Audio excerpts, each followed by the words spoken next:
This is Black with No Chaser Radio. You are a representative of the black community.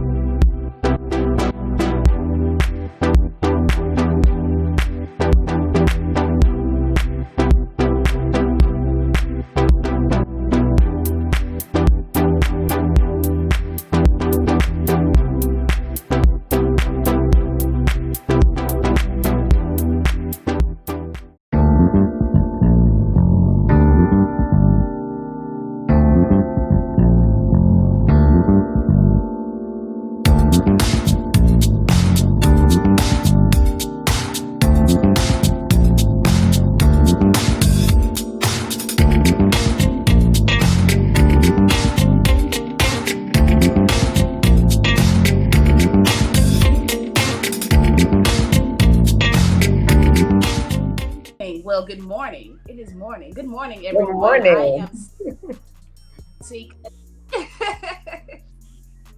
I am sitting here with Miss Monifa, and I am honored to be able to speak with the Queen today. How are you this morning?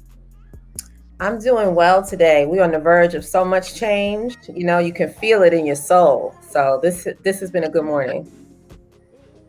Absolutely. So the first question that I have for you is, what comes to mind when you hear Black with No Chaser? Ooh, I love that saying. To me, that means unapologetically Black.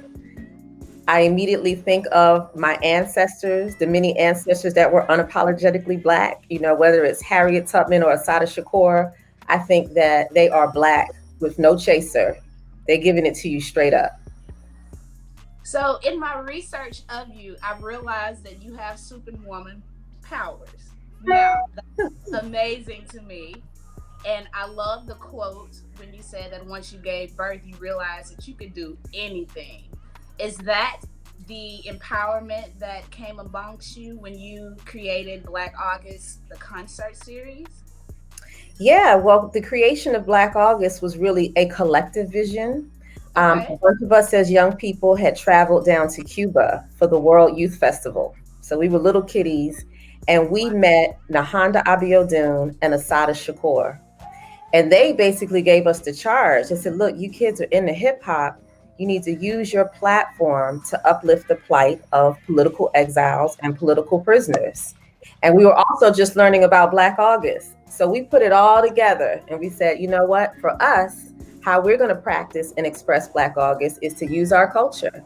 And that's how we started the Black August Hip Hop Project. So it was a collective vision, and we were inspired by those Black no chaser warrior women, Assata Shakur and Nahanda Abiodun. That's so powerful, because Erykah Badu's song, when she says hip hop is bigger than the government, everything about that song speaks volumes to our ancestry and how we're so connected to music and how music helps us overcome so much. I really appreciate you all taking the charge and making sure that you are continuously doing this every year. It means a lot, and not only does it mean a lot, it's a lot for us to be learning as a culture every year that you are preaching about freeing the political prisoners. And a lot of people just aren't aware. And I appreciate even being behind the scenes on this platform to learn so much, because I feel that there are so many stories that we can keep on learning about, keep on sharing. And Black August concert is just a phenomenal move for the culture. So I just want to thank you for creating that for us. Thank you. Thank you for continuing the culture by sharing. The lineup is awesome this year. Can you talk to me a little bit about how you guys came up with who you wanted to be on there this year? Absolutely. It was easy. When we put out the call, the artists that we had been working with were excited. New artists like Sa-Roc and Rapsody, who weren't a part of Black August back in the early 2000s, were like, we know all about this. We would love to get down with this. Big K.R.I.T. So it wasn't difficult at all, because of the awareness that Black August raised around Assata Shakur and our political prisoners from the late 90s to the early 2000s. Many of the artists know. They're like, I know that song that Common has called Talking About Assata. You know, it was kind of like how we got exposed, long before we went to Cuba, back when we were really, wees. Public Enemy was saying, a supporter of Chesimard. And, kids were like, well, who's Chesimard? You know? So hip hop is powerful in that way. Maybe you didn't pick up her book, Asada, but if you heard Chuck D say supporter of Chesimard, and you were like, well, who's that? And why are you supporting her? That's Yes. powerful, right? That's opening up a whole book that we won't get in school, right? He's giving a whole education to our entire community through hip hop. So the artists today are excited to kind of like walk in that tradition of Public Enemy, walk in that tradition of Dead Prez and Black Star. So it was really easy. We were excited, and we were initially going to have a live and in-person a concert, just like so many people had planned early in the year, back in December and in January. And then when COVID hit, we said, that's okay. We're still going to use the tools we have. We're going to have a virtual concert, and everybody is just as excited. It's very exciting. This is going to be my first time tuning in, and I'm like, as if I'm going to be there in person. That's how excited I am. And I feel Yeah. like once you guys created this in 1998, did you realize that it was going to continue, or were you just trying and just testing the waters to see? Yeah, it was kind of crazy. We knew people were saying hip hop wasn't here to stay. We kind of knew. We were like, no, hip hop is definitely here to stay. And because we learned the lessons of Black August, we knew that Black August would last. I mean, it started before many of us had been born. Like we were born in the 70s. And this is a tradition that came out of the prison, the California prison system, when they were honoring the life of George Jackson and the life of Jonathan Jackson, both of brothers who were killed by the state, and K.R.I.T Golden. And so we knew that if they could continue a tradition that started in 1971, and now we're talking to them, 1971, we're talking to them in the 90s, then surely we can create something that could also be multi-generational. Just sitting with our warrior giants like that does so much to let you know that you have the opportunity to build institutions that last a lifetime. Absolutely. Being around them is probably like plugging the plug into the outlet. Right. Get your energy, get right, and get to work. I love it. I love it. And when you think about what they did with what they had, there's a documentary on our Black August Hip Hop Project, and there's a part where we talk about Nahanda and how she went underground. She found out that where she was based was being raided, and she's at the subway station. So there's no cell phones. You're not texting. You can't look it up on Facebook Live. Someone gave her the message, and she went back down and went underground, and there was a system in place, but able to find her way to Cuba. So we're sitting there like, okay, if a Black woman in this time with these resources could do these things, we have no excuse. We don't. There's absolutely no excuse with the technology, with the advances. I just finished doing a Black August discussion on yesterday, and we had this exact conversation saying that we are blessed and fortunate to have all of the tools that we have now. So considering the tools that they did not have and the waves of power that they were able to push forth for our race, it's like, yo, we do not have any excuse whatsoever. None. George Jackson was a prisoner. The impact that he's made, and he stayed behind the walls from a young person to when he was killed. He was given a 1 year to life sentence for a $70 robbery.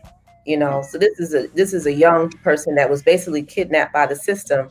The impact that he's had on multiple generations through his books. Again, no social media, none of the technology tools that we had, and no formal schooling. No formal education. So yeah, they're pretty phenomenal. We got some strong shoulders we're standing on. Yes, the power is in us, always has been and always will be. So before we get out of here, can you speak to us a little bit about Free Mall? About Free 'em All. One of our themes for Black August 2000 was no more prisons. And people back then were just like, well, what's that? What's this prison abolition talk? We don't know what that is. And it's so crazy because now, today in 2020, 20 years later, when there were 700 demonstrations all on Juneteenth, demonstrations in all 50 states, is one of the biggest days of civil unrest coming out of the George Floyd killings. The big demand was defund the police, no more prisons. It was prison abolition, getting away from policing and incarceration. And so it really, it brought chills in my body because we had been talking about that back in early 2000s. And what we were saying essentially, because we learned and studied Angela Davis, who was also a comrade of George Jackson, which is that, prisons are a modern day manifestation of slavery. They're an extension of that. And when we say free them all, we're saying that we don't want to stop where they did in 1965 and say, well, we'll free you from this slavery system, but then incarcerate you in another.